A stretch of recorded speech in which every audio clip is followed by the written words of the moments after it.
지난 대선 과정에서 허위 발언을 한 혐의로 재판을 받고 있는 이재명 전 더불어민주당 대표의 1심 판결 9월 말이나 10월쯤 나올 걸로 보입니다. 이 전 대표는 지금 4건의 재판을 받고 있는 가운데 선거법 위반 혐의에 대한 1심 판결이 가장 빨리 나오는 겁니다. 이호준 기자가 전해드립니다. 지난 대선 당시 대장동 의혹 사건으로 수사를 받다 숨진 고 김문기 씨에 대해 이재명 전 대표는 이렇게 말했습니다. 시장 재직 때는 몰랐고요. 하위 직원이었으니까 그때 당시 아마 팀장이었을 겁니다. 또 백현동 부지의 용도 변경 과정에서 국토부에 압박이 있었다고 말했습니다.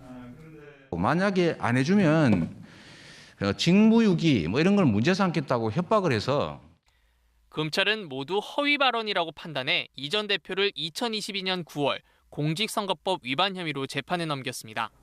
재판부는 다음 달 12일 서중 조사를 8월 23일엔 이 전 대표에 대한 피고인 신문을 진행한 뒤 9월 6일 변론을 종결하겠다고 밝혔습니다. 결심 공판에선 검찰의 구형과 이 전 대표의 최후 진술이 이어집니다. 통상 결심부터 선고까지 한 달 정도 걸리는 것을 감안하면 이르면 9월 말이나 10월 초 판결이 선고될 것으로 보입니다. 선거법 위반 사건을 포함해 대장동 의혹과 위증교사 혐의, 쌍방울 대북 송금 의혹까지 이 전 대표가 받고 있는 4개 재판 가운데 가장 빨리 1심 결과가 나오게 됩니다.